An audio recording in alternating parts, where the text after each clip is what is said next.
Are your ulcerative colitis symptoms proving difficult to manage?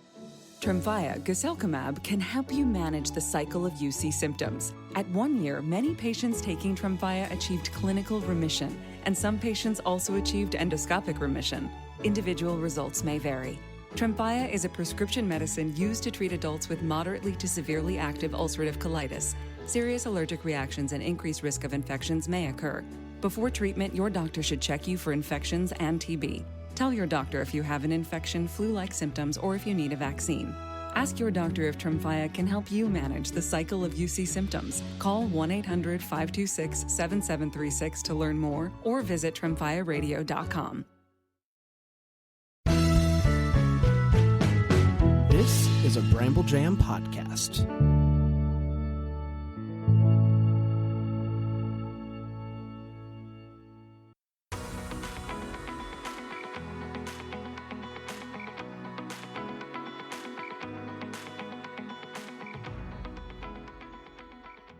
Welcome to Girls Gone Hallmark, a Hallmark review podcast. I'm Megan, and I'm a longtime Hallmark fan. I'm Wendy. I'm a former Hallmark hater. Today, we are back with the Way Home listener mailbag installment number 6. Not going to lie, this is one of my favorite episodes to record, and you know why? It's because the listeners do the work for us. Yes, we just read your comments and emails. Yep. Open up the email and fire it up. Hey, you can always email your thoughts, theories, questions to girlsgonehallmark@gmail.com. That's the best way to share your thoughts with us, but feel free to leave them on Instagram, YouTube, Facebook. Just shoot them to us. Blue Sky. Oh, yeah, we haven't gotten a Blue Sky Way Home theory yet. I don't think. Have you checked? No. Should I look right now? Sure. Please sign in. I don't know my password. Forget it. Okay, never mind. Forget it. If there's a Blue Sky comment, we'll never know. Maybe next week. All right, let's hop right into these. What do you think? Sure, there's so many. Which one do you want to start with? Let's start with Cindy on Facebook. A lot of comments came in regards to the JK carved into the table and our poor recollection of how that got there. So Cindy says, so when Jacob remembered the JK on the table, I think it reminded him of when he was little and he would always say, JK to the rescue. And he realized it was supposed to be him and Kat rescuing Susanna together. They showed it on the table in season 2. When Kat was there talking to Elijah, Jacob did that as a little boy when he arrived in 1814. I agree. Jacob went really dark in this episode. Okay, well, that clears things up. Yeah, we were a little bit unclear about how that had gotten there. A lot of emails came in that Jacob had carved that upon his arrival, and that was one of the ways in which Kat confirmed that this man who she had found was Jacob. This is, of course, before she actually sees him, but she's convinced that this boy who's come to live with Elijah Landry is her brother. So thank you for setting us straight. Next comes from Barb on Facebook. I'm with y'all on this episode. It was rough. Side note, I don't recall saying the episode was rough.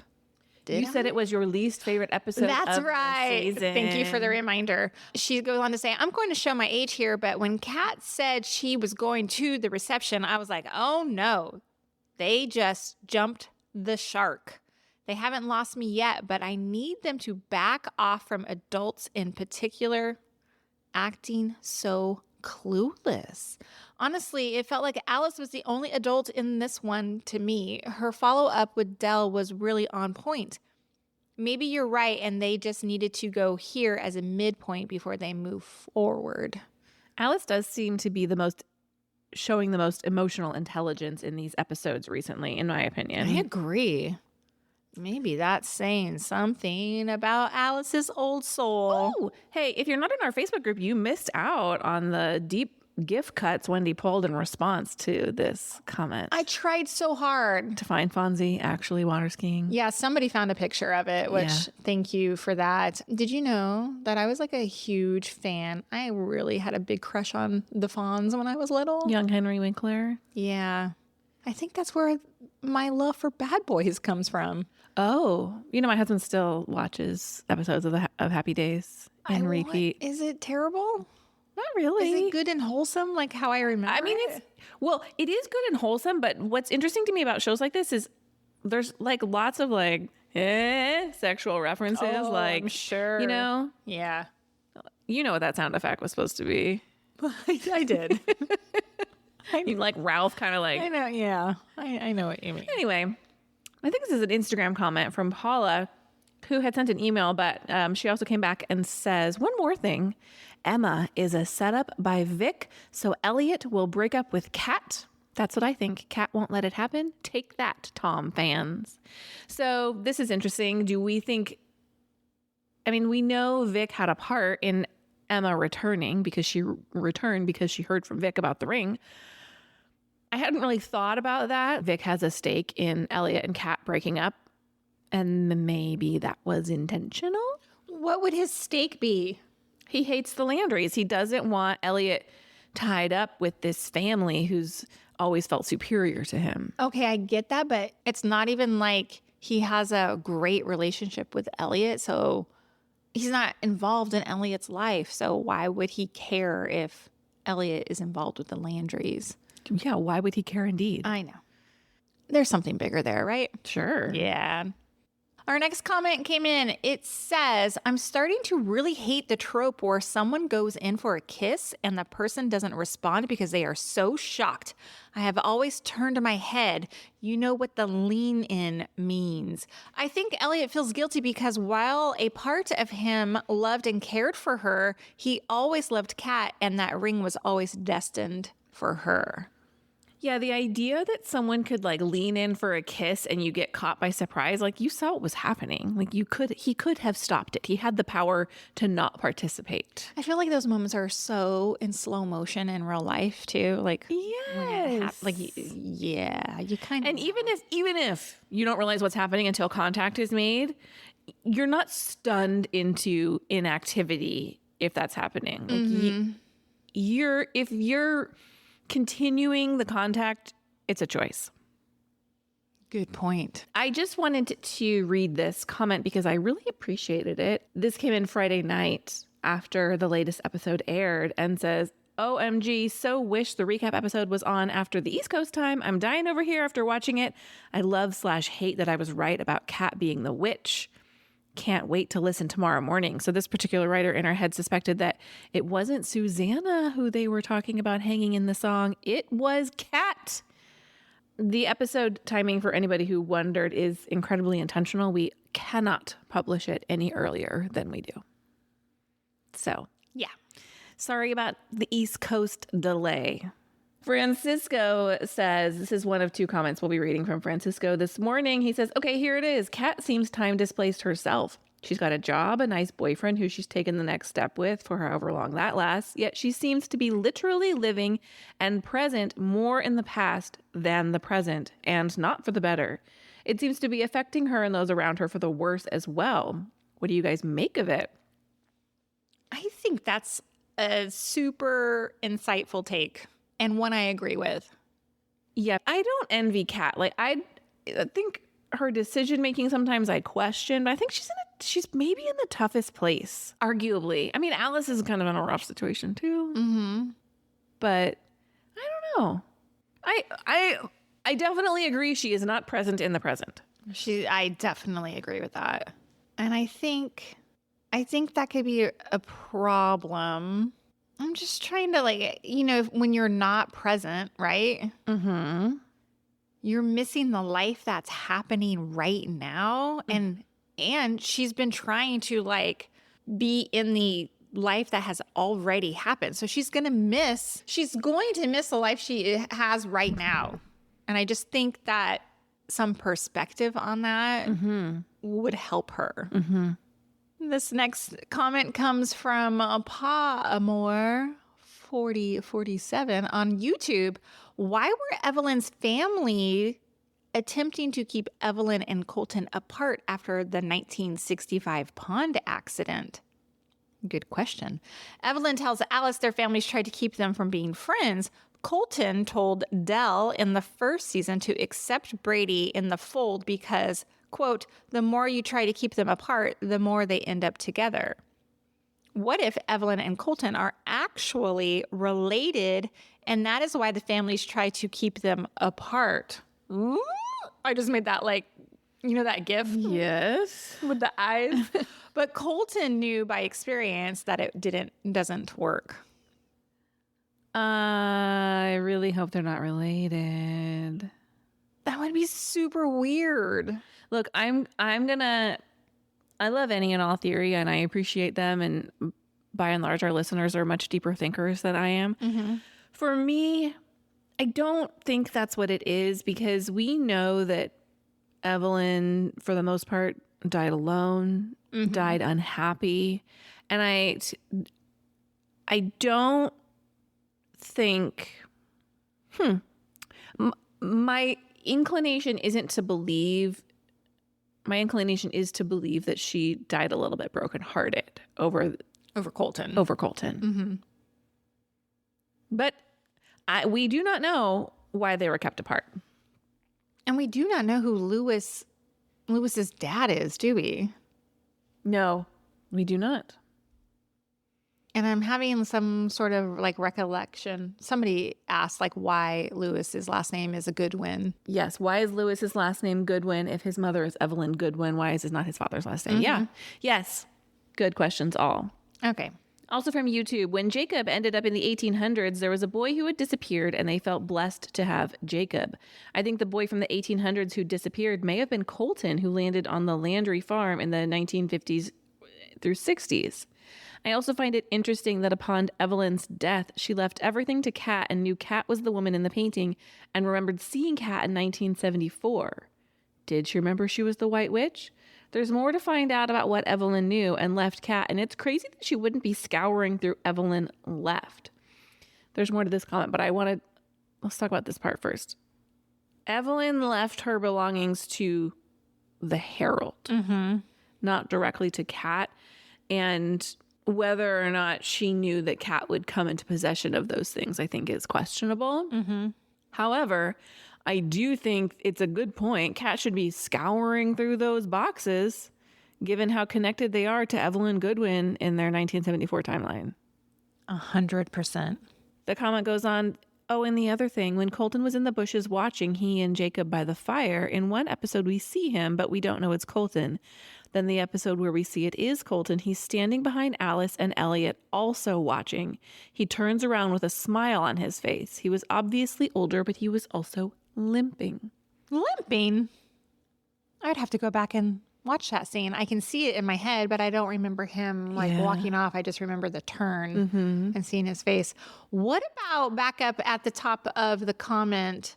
The boy who disappeared in the 1800s may have been Colton, who landed at the Landry farm in the 50s/60s.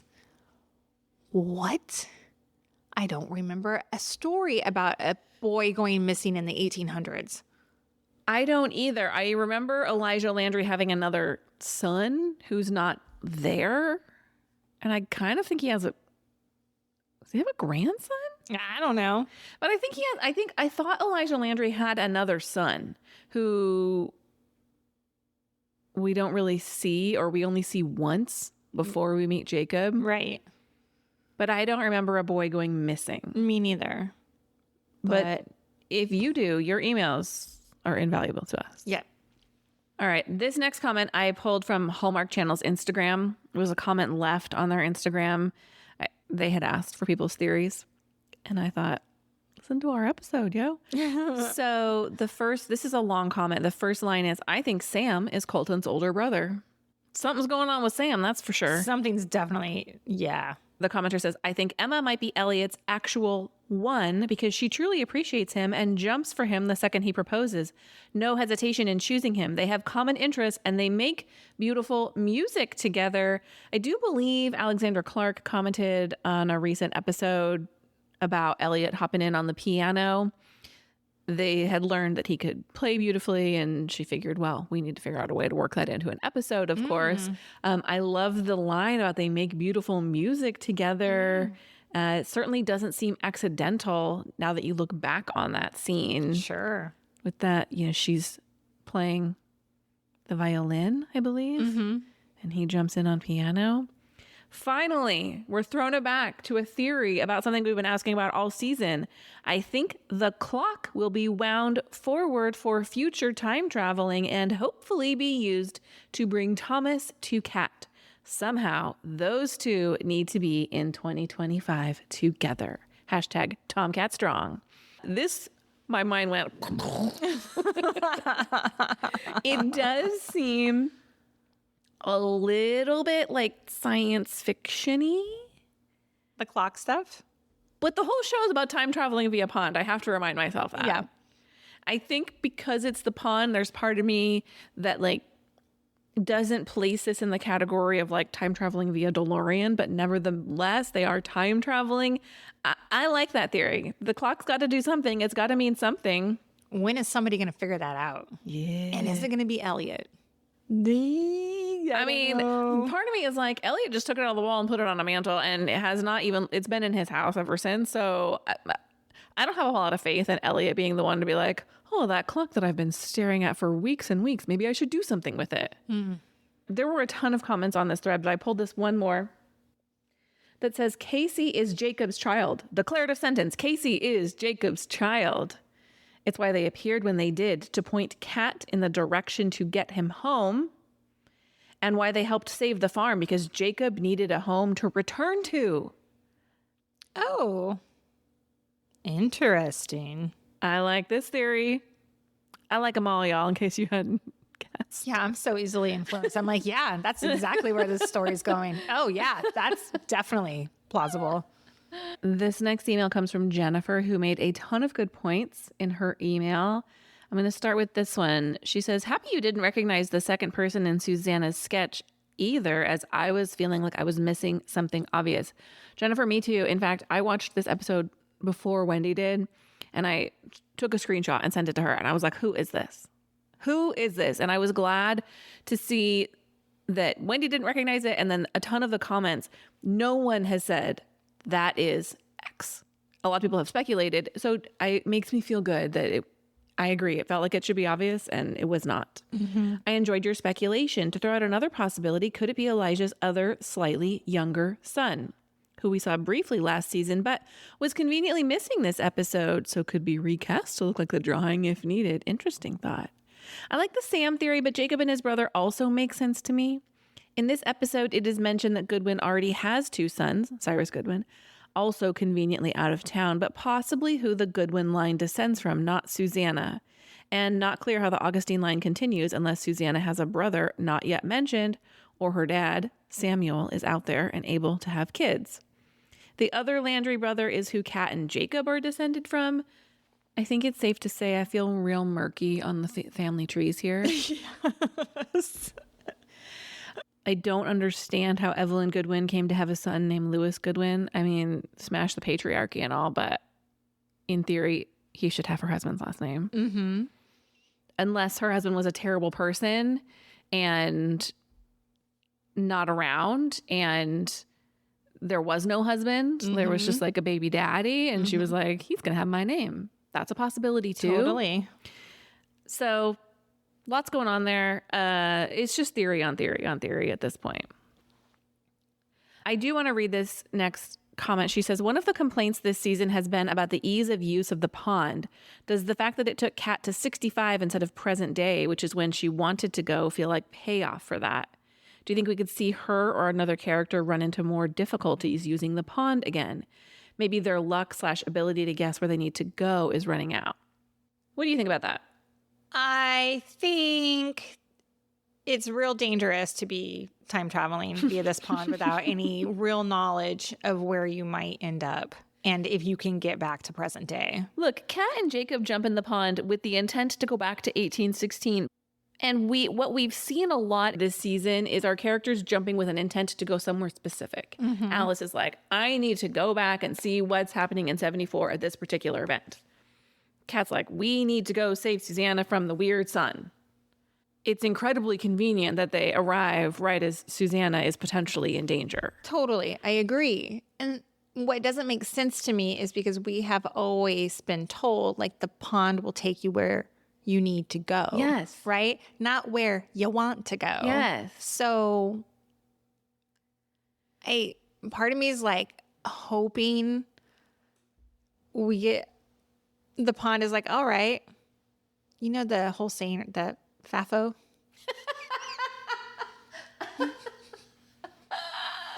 They're about to FO.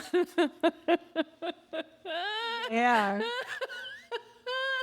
They're going to find out. Look, I do kind of want the pond to be like, look, up until now, it's worked out really well that where you wanted to go is where I wanted you to be too. But at some point, you're going to FO. Stop playing. Yeah. We have reached the find out portion of the program. Yes.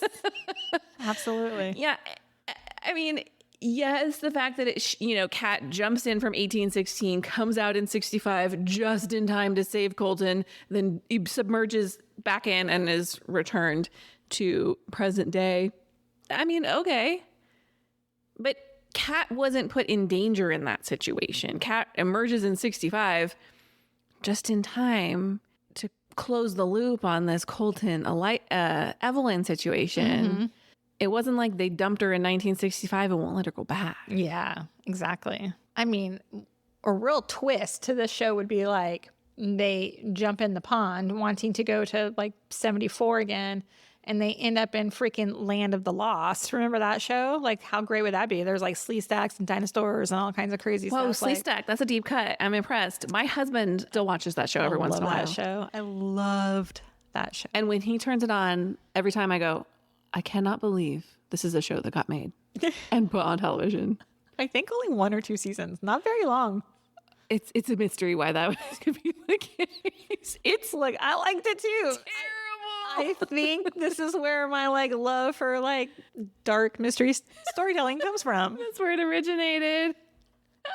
Yeah. Who's to say it's going to be in one of these 3 time periods that we're familiar with? It could be anywhere. You're right. It could be like, it could send her to the Middle Ages, and she's like, it's not great. Yeah. Bubonic plague. I mean, anything can happen. Anything can happen. Stop it. Live in the present day, Kat.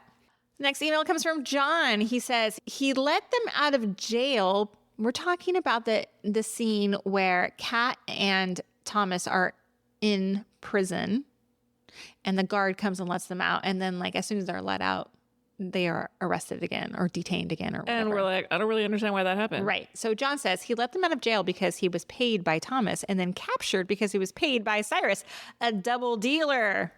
I appreciate your pods. John from Minneapolis. Thank you, John. Yeah, I mean, John comes in with the most obvious take that, of course, he was a bad guy. He's like, sure, you can pay me off, and so can Cyrus. You and I are so naive. Why would that happen? Jesus. We would not fare well at all in the 1800s. Francisco, who is very much not Kat's biggest fan, comes in hot saying, Kat really annoyed me in this episode. Me too, Francisco. She literally was competing with Thomas to save Susanna, and then when they're captured says, I'm so stupid. Considering what happened at the end, I couldn't help but think she's become a time-traveling Steve Urkel. Oh my God, stop it right now. Stop it. Can I do that? Can I do that? Oh my gosh, the visual happening right now. I can't. Plus, I don't know if it was arrogance or naivete or a mix of the two, but she seems to be trying to apply 21st century values and mores to the 19th. Not everything is a Jane Austen novel. Is it mores? I don't know.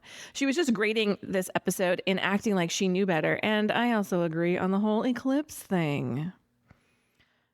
Regarding Elliot, and your previous mailbag mentioned this, Kat seems to be more interested in the past than the present, so of course she'll be more interested in meeting all these interesting people and going on adventures. Elliot, in the meantime, has to go through the hassle of teaching teens a subject they could care less about and grading papers. It's mundane, but life. I'm not sure what his thought process is with Emma. His whole life has been decided for him, so maybe he thinks that was easier. Maybe he's feeling this relationship with Kat he built up isn't what he expected it to be. I really don't know. Also, why do we need Nick and his fiance? Thank you. Also, Francisco asks the important questions. I have to say, when Del said, is that Kat's intern? I thought, is she still interning? Or the bigger question, is Kat still working? Oh my God, Francisco, with these hot takes, I'm dying. I mean, with all her travels, has Port Haven gotten a newspaper? How will they know who won the biggest pumpkin? Who is running the Herald? With Alice and Max, I really haven't seen enough scenes to judge him by. If anything, he probably thinks Alice is strange for mentioning a non-existent relative, so I can't say he seems awful or not, at least not yet. Thank you for the laughs, Francisco. I love it. Hilarious. Paula writes in, she says, great recap, but I have come to the conclusion that when it comes to 1816, we're watching two different shows. The passion between Kat and Susanna was more than even I could have expected. I didn't time it, but I think it was 15 minutes long. Just a guess, though. Tom and Kat's farewell was basically, see ya. Look, I'm a realist. I know there's no scenarios where they're together, and that makes the painting so heartbreaking, referencing Susanna and Kat, right?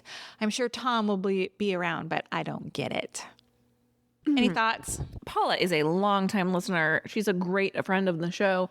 I think perhaps one of her greatest joys in life might be disagreeing with us. Yeah, maybe. I think we disappoint her with our takes sometimes. I feel like Paula's like, I gotta email these schmoes again. Like a full-time job for her. We love you, Paula. Thank Keep you emailing for us. your email. Yes, keeping us on our toes. Did you want to read the rest or no? Sure.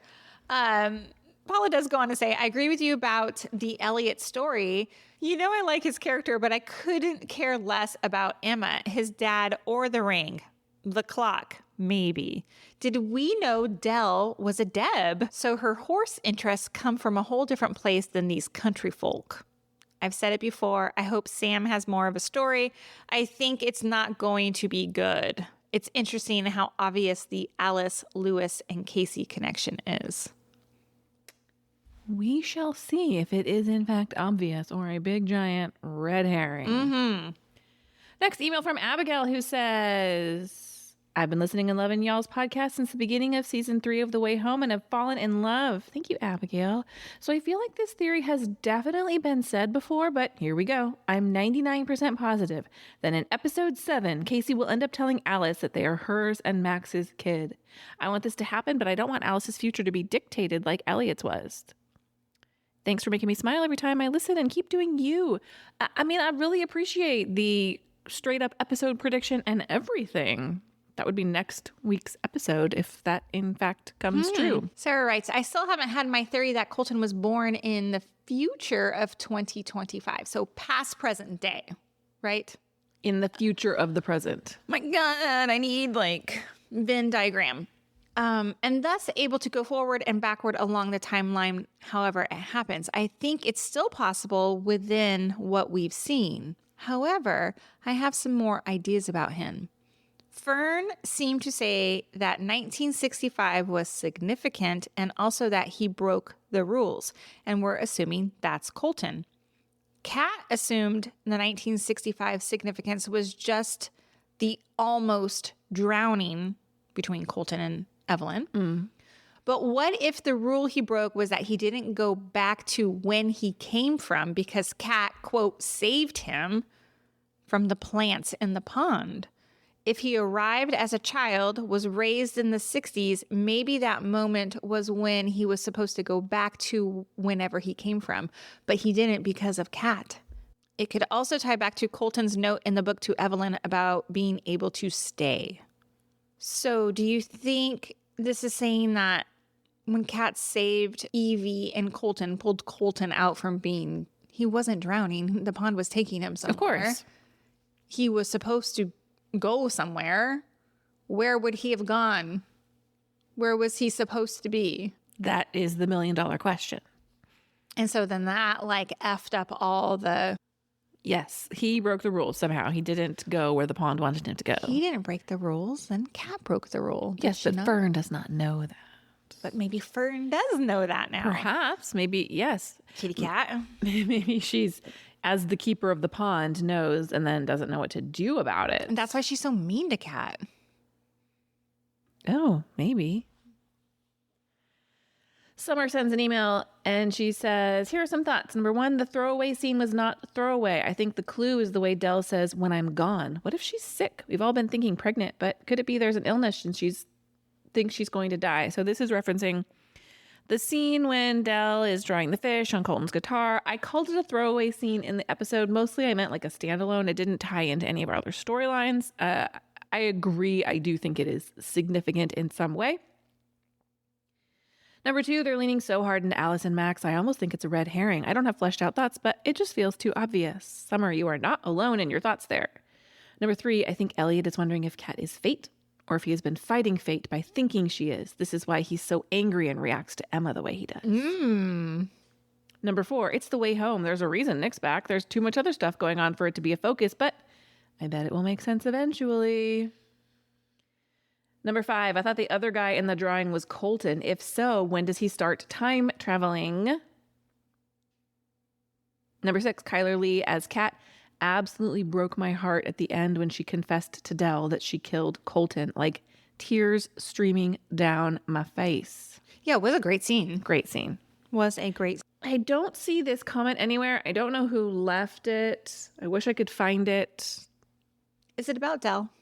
No. Oh, okay. What are go you ahead. thinking? I read a comment somewhere. I don't know if it came into our stuff or if I read it just out on the internet.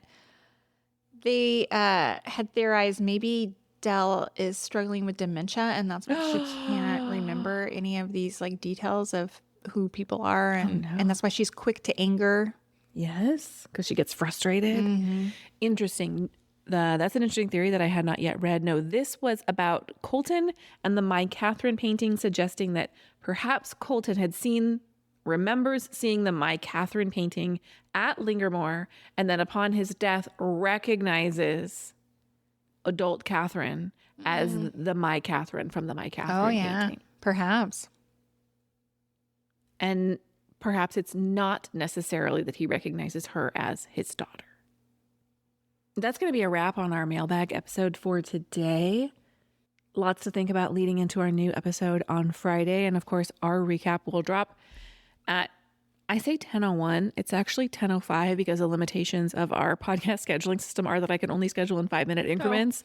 So if you're looking for it at 10:01 and you're wondering, it will be there at 10:05 p.m. Pacific Standard Time as we discuss episode 7 of The Way Home. We super appreciate your emails, your thoughts, girlsgonehallmark@gmail.com. If you love this podcast, we love your 5-star ratings and reviews. Best left in the Apple Podcast app. And we'll be back next time. Goodbye. Bye.